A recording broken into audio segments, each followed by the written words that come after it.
Greg, we're about to go to Mars with Ray Bradbury. Are you ready? Mary, I'm hoping tonight's program will answer the big questions. Is there life on Mars? And if so, are Martians the vicious killers of H.G. Wells's War of the Worlds, or friendly and droll, like My Friend, My Favorite Martian, which was a terrific TV series that I liked when I was a kid? So let's find out. Let's find out. Dimension X. On stage tonight, Dimension X.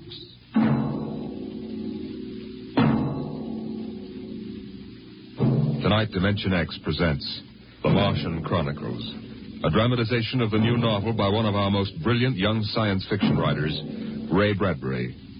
The Martian Chronicles.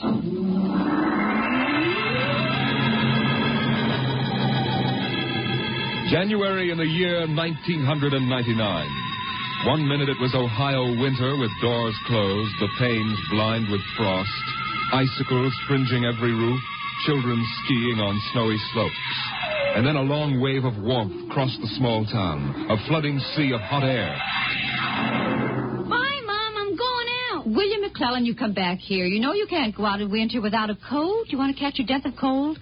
But it isn't cold. It's warm outside. It's rocket summer. Rocket summer? You know, like Indian summer.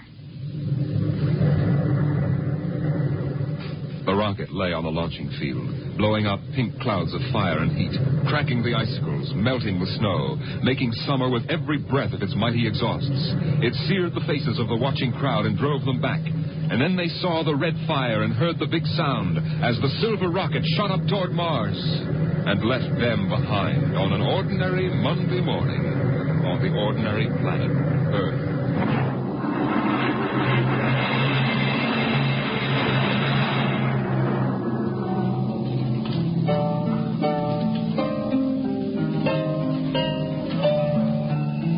They lived in a house of crystal pillars on the planet Mars by the edge of an empty sea.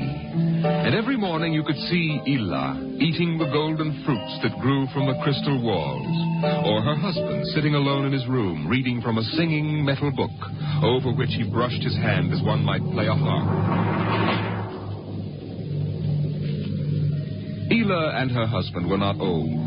Once they had liked painting pictures with chemical fire, swimming in the canals when the wine trees filled them with green liquors, and talking into the dawn together. But no more. Marriage sometimes makes people old and familiar while still young. And Ila was not happy now. This morning she sat dreaming between the crystal pillars and wished that somehow a miracle might happen. And then suddenly... Ila, did you fall? No. I thought I heard you cry out. Did I? I was almost asleep and had a dream. In the daytime? You don't often do that. Strange. How very strange. I dreamed about a man. A tall man. 6 feet tall. Oh, how absurd. He'd be a giant, a misshapen giant. I know. And yet somehow he looked quite handsome. He was dressed in a strange uniform. And he came down out of the sky in a long silver craft. Out of the sky? What nonsense. He spoke pleasantly to me in another language. But somehow I understood him with my mind. Telepathy, I suppose. Oh, really, Ila? And he said, I've come from the 3rd planet in my ship. My name is Nathaniel York. A stupid name. Who ever heard of a name like that? Perhaps they have names like that on Earth. That's ridiculous, Ila. Everyone knows the 3rd planet is incapable of supporting life. There's too much oxygen in their atmosphere. I suppose. But haven't you ever wondered if... Well, wouldn't it be fascinating if there were people there and they traveled through space in some sort of ship? Really, Ila? You know I hate this emotional wailing. Now, let's get on with our work. Evening came. The twin white moons of Mars were rising, and the house closed itself in like a giant flower. A wind blew among the pillars, stirring Ila's russet hair, crooning softly in her ear. And it was then that she began singing the song. Drink to me only thine eyes.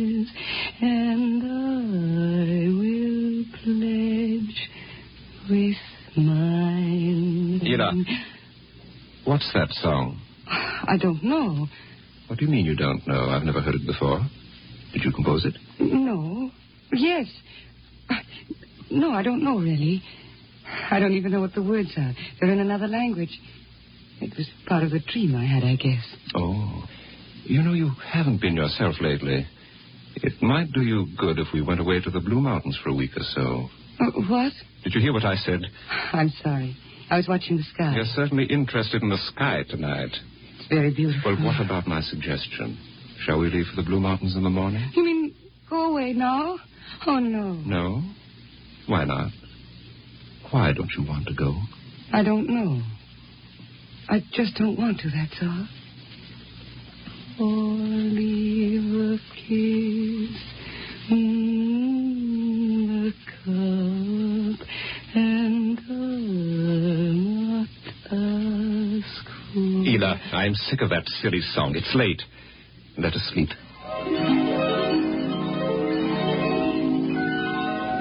From the crystal walls poured a soft carpeting of mist to support Ela where she lay down to sleep.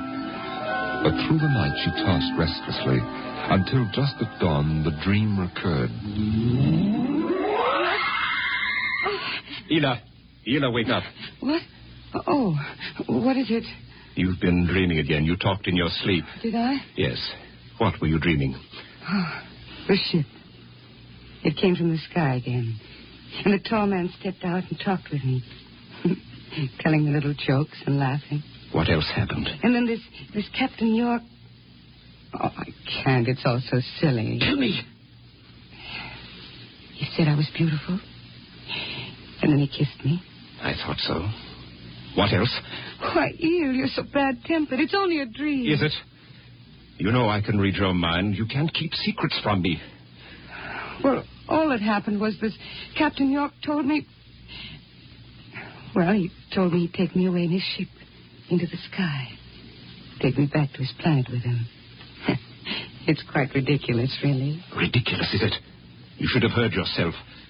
Fawning on him, talking to him, singing with him all night. In your dream, he landed in Green Valley, didn't he? Please. And he told you he was coming today. Yes. But what's come over you? It was only a dream. You can't be jealous of that. No, I suppose not. Forgive me. I'm being childish. You're sick. You've been working too hard. No, I'm all right. But perhaps you're right. Maybe I could use a little relaxation. Yes. I think I'll take the morning off and go hunting. Hunting? Yes, in Green Valley.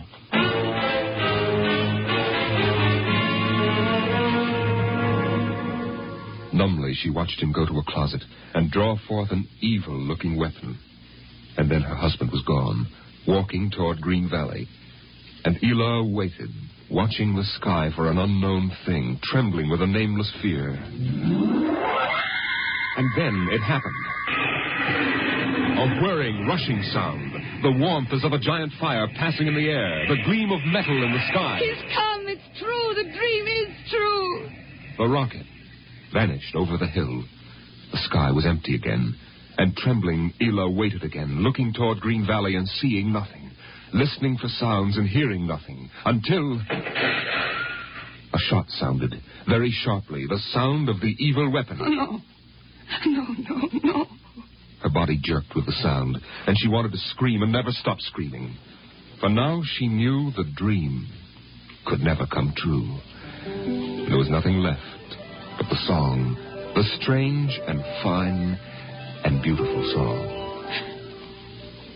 Drink to me only with thine eyes, and I will pledge with mine.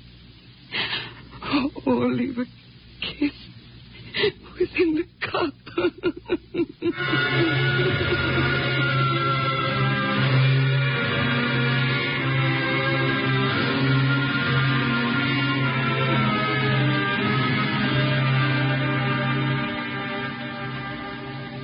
But still the rockets came.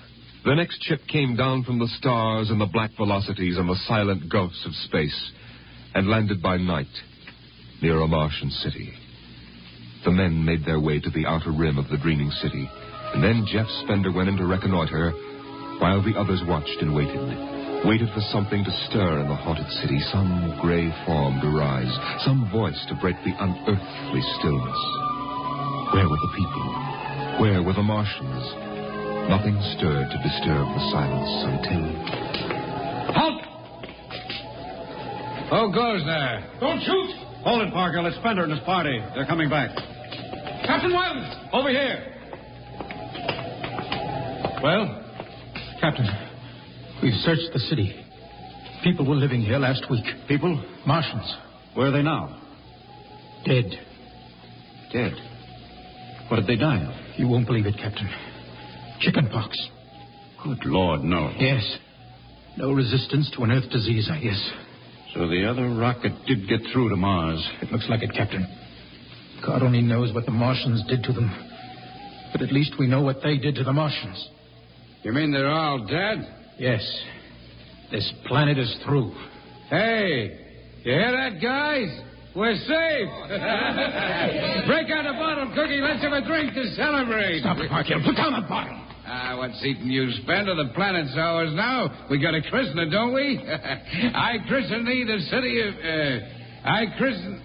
Hey, Park Hill City. Park Hill, I warned you. All right, Spender, that's enough. That'll cost you a $50 fine. Cookie, McClure, take care of Park Hill. Spender, you come with me.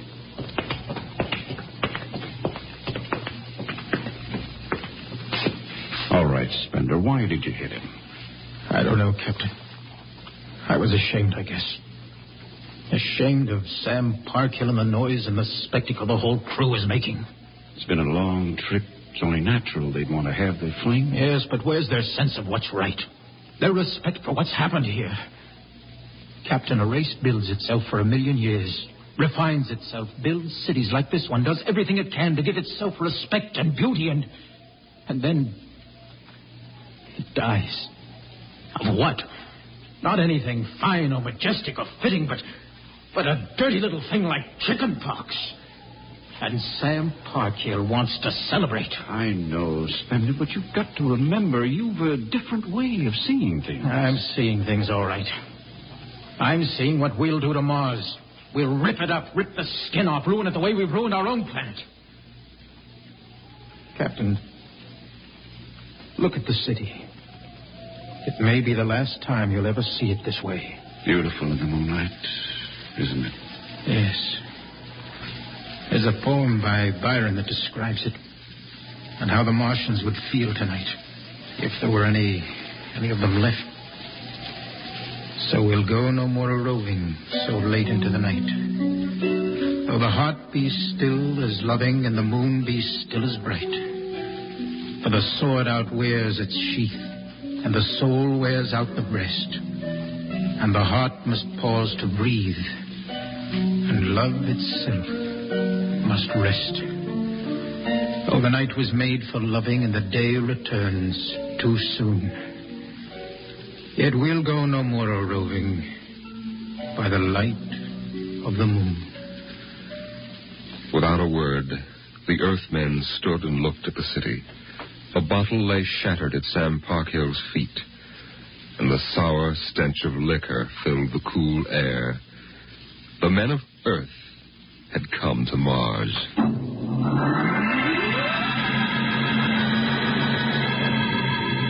The men of Earth came to Mars. They came because they were afraid or unafraid, because they were happy or unhappy, because they felt like pilgrims or did not feel like pilgrims.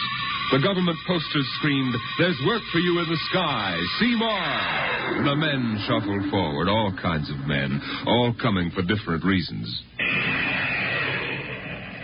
The rockets came like drums beating in the night. They came like locusts, swarming and settling in blooms of rosy smoke.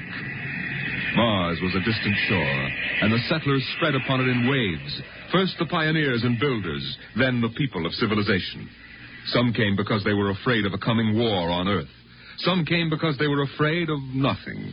Some came to escape from the smell of the subways and the cabbage tenements.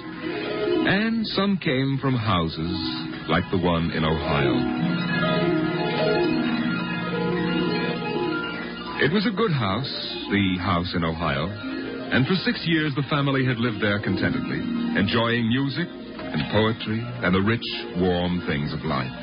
For the house had been built to be lived in the year 2020. It contained all the latest automatic devices, from talking book recorders to singing clocks. 7 o'clock, time to rise, open your eyes. Tick-tock, 7 o'clock, time to rise, open your eyes. As the family rose and dressed, the beds whirred electronically and made themselves. In the kitchen, the stove sighed, and ejected from its warm interior 8 eggs, sunny side up, 12 bacon slices, 2 coffees, and 2 glasses of milk. 7-9, breakfast time. Come and dine. 7-9. Beside the breakfast table, the facsimile machine clacked and deposited the morning paper on the table. The headlines today spoke ominously of the danger of a coming war, and the man frowned as he read the news. Today is August 4th, 2026. Insurance, gas, and at-and-heat bills are due. And today, remember, the family has planned a picnic. Gee, Dad, are we really going? Sure, Timmy, why not? It's raining out. It's not raining where we're going, son. Now run upstairs, pack your fishing tackle. We're going on our picnic, all right. Okay, Dad. Bill, are you sure we ought to go? Yes. Have you seen the headlines this morning? Looks bad, doesn't it? Mm-hmm. The rocket's ready. All we have to do is pack and take off. I know, but, well, flying to Mars, it seems so crazy. Well, all right, then we'll go. Should we tell the children why we're going? No, not yet. Let them enjoy the picnic. The house went on with its appointed tasks. 9:15, time to clean. 9:15, time to clean. Out of the molding darted hundreds of tiny mechanical mice, all rubber and metal. They sucked up the dust and dirt in the house and popped back into their burrows. In the walls, relays clicked, memory tapes glided under electric eyes, recorded voices moved under steel needles. 12 o'clock, 2 o'clock, 4 o'clock, 6 o'clock, tick-tock, 8 o'clock. Evening came. In the living room, the hearth fire bloomed out of nothing, and the phonograph spoke from beside the fireplace. Mrs. McLennan, what poem would you like to hear this evening? Mr. McLennan? Since you express no preference, I shall select at random from among your favorites. Sarah Teasdale, There Will Come Soft Rains. There will come soft rains and the smell of the ground, and swallows circling with their shimmering sound, and frogs in the pools singing at night, and wild plum trees in tremulous white. Robins will wear their feathery fire, whistling their whims on a low fence wire, and not one will know of war, not one will care at last when it is done. Not one would mind, neither bird nor tree, if mankind perished utterly. And spring herself, when she woke at dawn, would scarcely know that we were gone. The phonograph finished the poem, but there was no one there to hear, for the family had gone to Mars.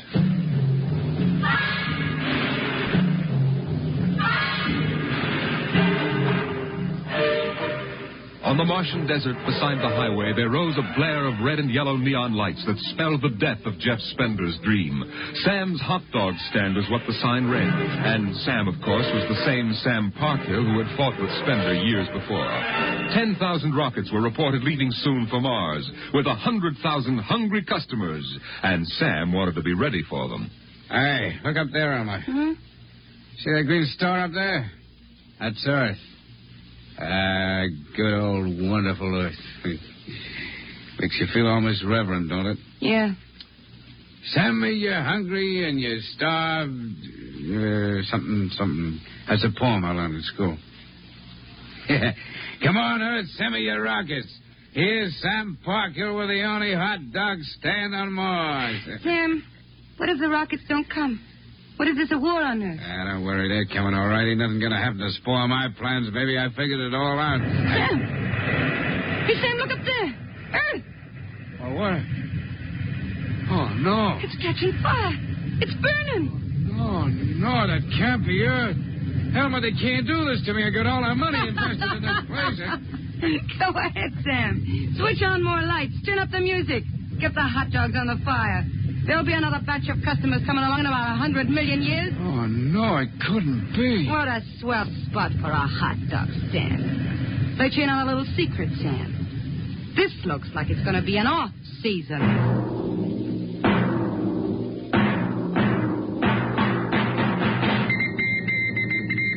The light beam radio crackled with the news. By morning, the shelves of the luggage store were empty, and the rockets were blasting off, headed back to Earth. In a few days, everyone was gone, and the planet of Mars once more lay deserted and silent.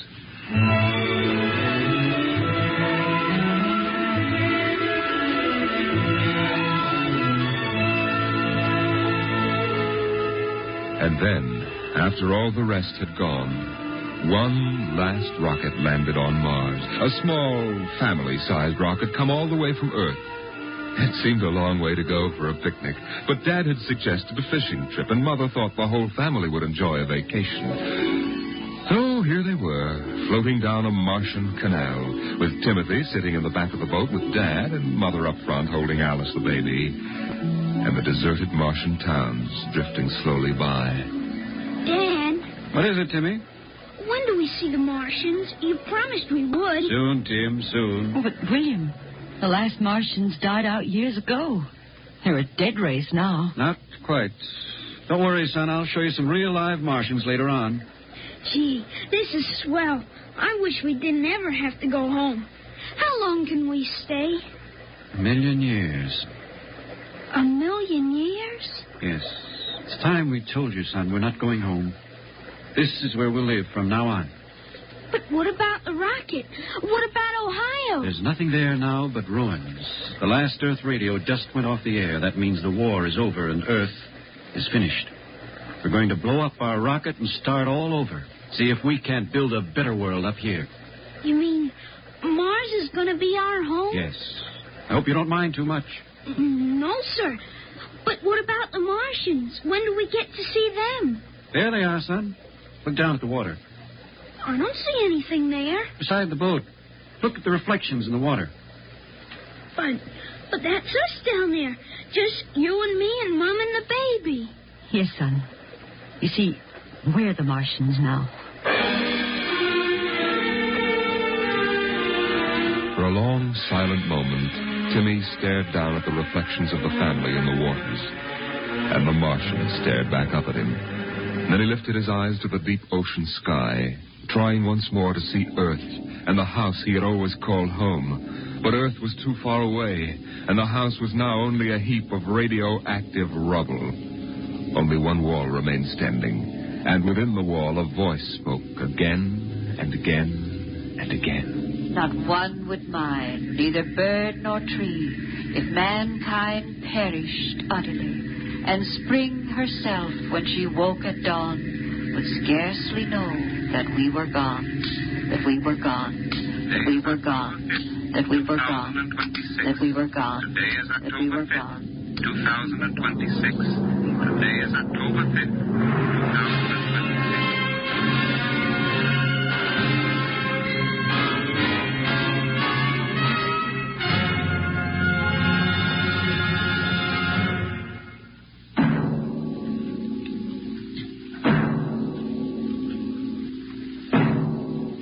You have just heard The Martian Chronicles, a dramatization of highlights from the new novel by Ray Bradbury, The World of Dimension X.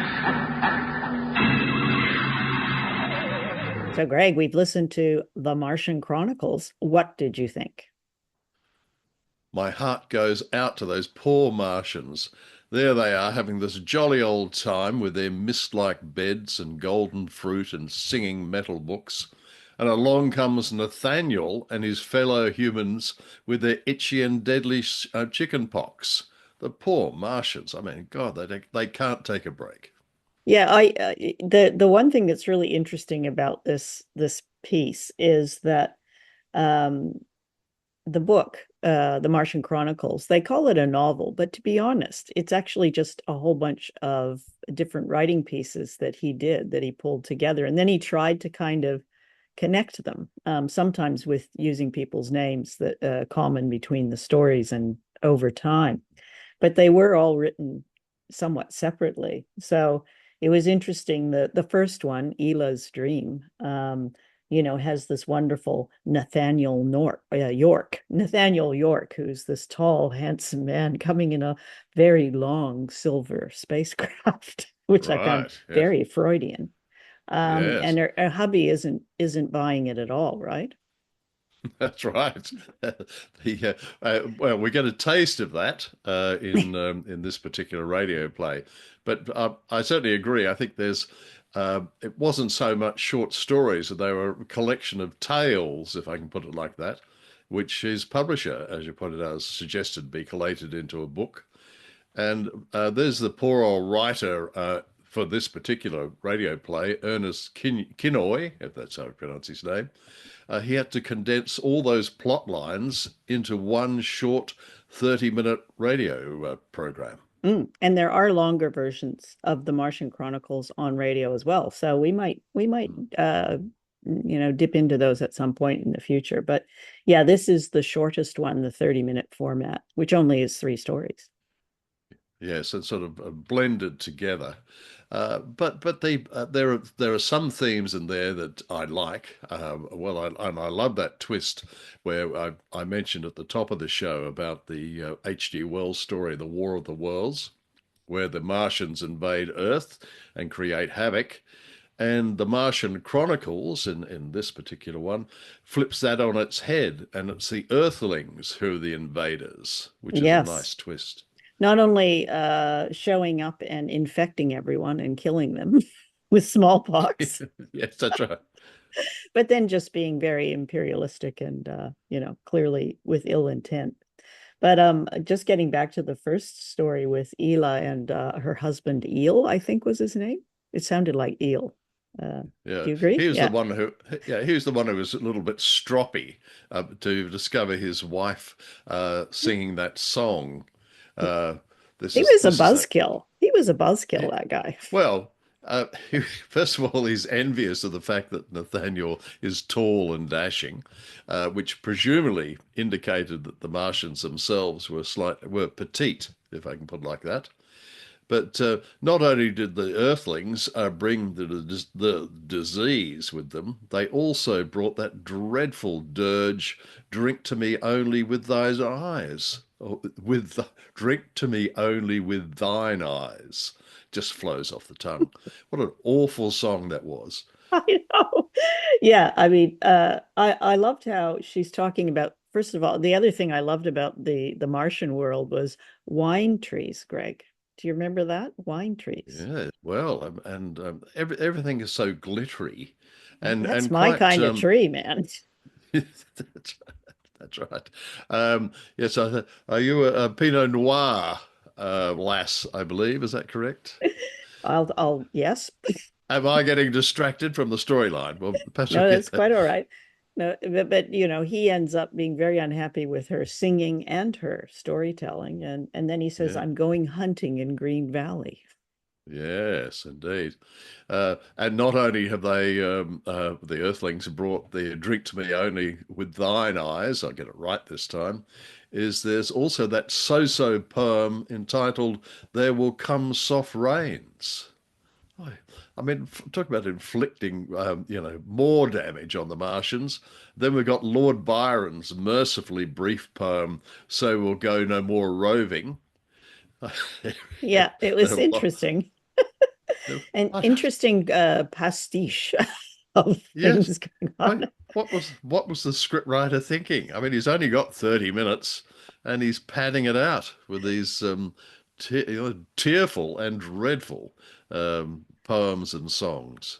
Yeah, very strange. I'm just going to flip my page because I'm finished. Really, in my mind, Elah and Eel, the opening story, I thought was quite fun. My imagination went crazy imagining how small these people were. So I was I was going, like that, sort of like the very tiny, like an inch tall kind of thing. And I was imagining the husband eel going out, this inch tall man, to hunt a human. I think he was successful. He Was that the was. outcome? I think he managed to whack Nathaniel, but he certainly didn't stop the invasion from Earth. Nope, no, no. All he did was stop Nathaniel. Well, Nathaniel Brock, yes. Yeah. Yes, and also talking of Earthlings, we have Sam with his rather quixotic decision to set up a hot dog stall. Now that was strange. I can't remember all the details from the original stories, but is that one of the storylines Yeah. So about? there's the Ela one's quite long, and then there's a very short one about chicken pox. And then it seemed to me that the next one was about the farmhouse in 2020. So we Yes, move, yeah, we move. This is our time, Greg. I And know. I Yes. was thinking, I don't have a self-making bed. I want a, want a Yes, and self-making what I bed. understand, but on that subject, yes, they've got, well, according to Ray Bradbury, they're talking, we had, well, in the 2020s, this is, Yeah. talking book recorders, very annoying singing clocks, ovens that produce bacon and eggs and coffee by just popping them out, and facsimile machines that provide copies of your newspapers. Yes. This is yes, and the strange hundreds of mechanical mice sucking up dust and dirt. Bots. They were strange, strange things to predict. But one thing they did get right, sadly they got right, is they predicted that war would still haunt humanity 7 decades after the book came out and the radio play. Yeah, I loved how Ray Bradbury. So this is written. I mean, it was published in 1950. So sometime prior to 1950, he was writing these stories, and you can really feel the 50s feel about these stories. So even though they're set in the future and they're set in an intergalactic context, they still kind of feel like they're in the 1950s. His imagination, this is Ray Bradbury's imagination, extending to all these wonderful futuristic type things that they have on Mars. And on the subject of Bradbury's imagination, you know better than I, because you know more about Bradbury than I do. But he wrote sci-fi, such as the Martian Chronicles, that dystopian novel Fahrenheit 451, and that spooky fantasy horror novel Something Wicked This Way Comes. So he had an extraordinary range. Yeah, we've got The Whole Town Sleeping and Oh Zero yes, right. Hour and all of those too, right? Yeah, Absolutely. yeah. And they've all been featured on the wonderful Shiver Show program. Absolutely. We love Ray Bradbury. I found something about his like his writing history. So he started writing when he was very young. And he was his favorite authors were H.G. Wells, Jules Verne, and Edgar Allan Poe. Now that's a nice lineup, I think. And it Indeed. explains a little bit about why he dips into horror, and he kind of likes that quite a bit.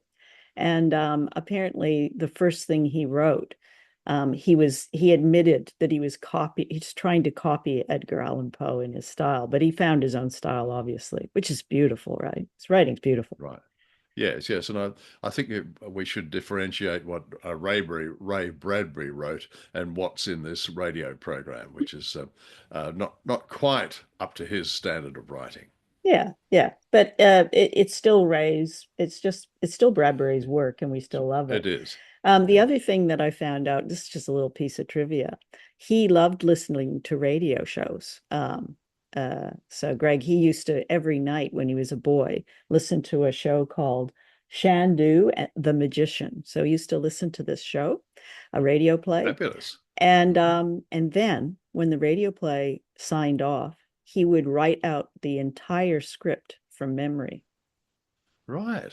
No, extraordinary. No, I've read Bradbury in the past. I did look him up when we've discussed on other Shiver Show programs some details, but I didn't know that. Yeah. So he's like a passionate writer, even as a young boy. So I guess that's what do they say? If you practice something 10,000 hours, you'll have competency. I'm still waiting for mine. Yeah, well, that seems like a lot of work there. That's just to get good at something. I know. No, in regards to the program itself, this radio play, I quite liked the narrator, Norman Rose, because he apparently, as a bit of trivia, was known to his colleagues as the voice of God. Now, there's a tagline. I thought that was Morgan And Freeman.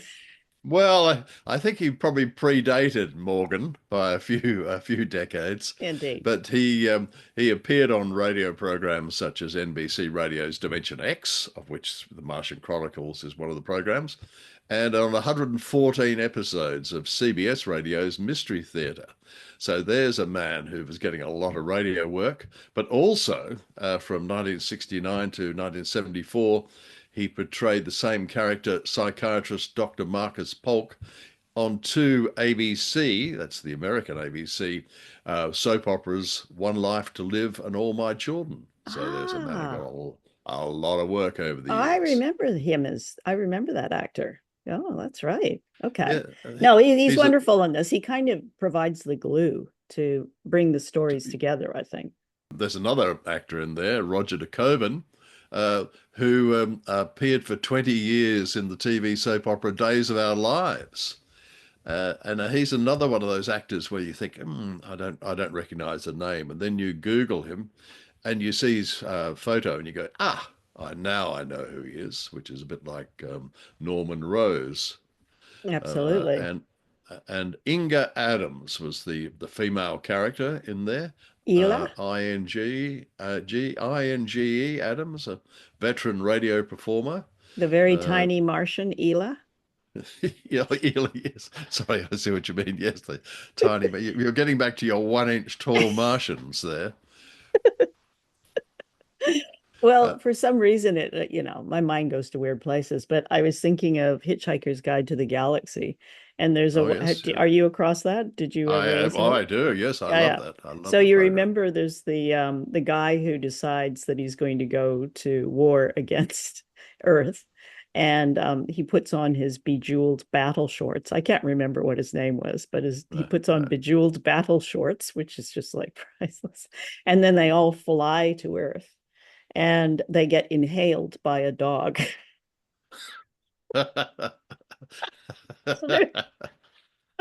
Yes. So this probably didn't do enough battle preparation, I would say. Size does matter in war. Yes, in war. If we come back to the radio program there, perhaps if we must, this particular episode may not have done the Martian Chronicles and Ray Bradbury justice. But they got 30 minutes and they got to bang a lot of things in there, plus 2 poems and a dreadful song. The other thing I kind of looked into a little bit because I was interested in it. So when he was writing this, they still thought that there was possibly vegetation on Mars, and many people thought there were canals on Mars. True, yeah, yes. And they knew that there were ice caps but the carbon dioxide ice caps on Mars. So there was still quite a bit of speculation. They knew there was a thin atmosphere on Mars. And there was a lot of speculation about whether there was life on Mars and whether there was, some kind of structures on Mars. Do you remember that when you were a child? I do. Yes. Yeah. Yes. Yes. Only very vaguely, because of course I'm so young. You're young, yes. Yes. Yes. That's the good thing about radio is that nobody can see that's a lie. Until I put these on YouTube. Oh, yes. Hadn't thought of that. Drat. That's coming. Time for that Grecian, was it Grecian 2000? Grecian formula. Yes. There was one thing that did link the story together to give the scriptwriter thing, which is that the little boy, William, in the first, shall we say, segment, becomes the father, William, later on. Bill, I think was your name, Bill. Later on, so I think that was trying to get that theme, and the story kicks off on this is the radio play in 1999, and then finishes up in the late 2020s. Yes, I So mean, yeah, he did tie them together, and whether I'd have to go back and look at the original stories, but certainly the script writer, the radio script writer, made an effort to tie them together. I just thought they were a little bit disjointed, dare I say. just somewhat disjointed. But it was quite folksy with the little boy at the beginning wanted to go out and play in the rocket summer, and then he becomes the father who takes his family, and boy, what a surprise! The kids think they're going on a picnic, and they end up on Mars. I know. Yep, yep, and they're okay about it. Well, you would think they might have twigged. So they get into this long, slim silver rocket and head off. Yeah. This isn't just a fishing trip. I'm sorry. I want to raise this issue of Sam and his hot dogs again because he was there. He's waiting for all these astronauts to come from Earth who he assumed that the first thing that, after that long trip from Earth to Mars, that the first thing they're going to do is say, wow, I'd love to have some emulsified sausage crammed into a casing made from an animal intestine. Sam was potty, but his girlfriend was rather harsh on him, I thought, mocking his entrepreneurial approach. I think you can always, ice cream stand or a hot dog stand. It's a winner. Doesn't matter where you go in the universe. On that matter of bringing the disease, chicken pox. Chicken pox, exactly. Getting back to chicken pox, that the parallels there, obviously, with the arrivals of the Europeans on the shores of North and South America, and the spreading of disease as they did on Mars. So there's a parallel there, which obviously didn't escape Ray Bradbury. And of course, in the War of the Worlds, the Martians that invade Earth are killed by bacteria of some sort. We don't know which one. Like that. So there was so you could see that Bradbury was a big fan of H.G. Wells, as are we all. Yeah, we are indeed. So, Greg, any parting thoughts on the Martian Chronicles? Mary, I've got a pro tip for anybody who wants to explore other planets, is that I wouldn't recommend you try to restart the human race, if I can put it like that, on an empty planet with just one family. I think you're going to have a somewhat limited gene pool. That is a very good point. And as far as I'm concerned, for me, this is an entrepreneurial opportunity for anyone who's interested going to Mars to flee this planet, which is, somewhat war-torn at the moment. And hot dog stands is perfectly fine idea. But I'd also, you could consider Airbnb. And since the Martians are really, really small, That's right. Like you can really houses. pack them in. Yeah, well, like dolls' houses. Yes, well, look, Mary, good night. Good night, Greg.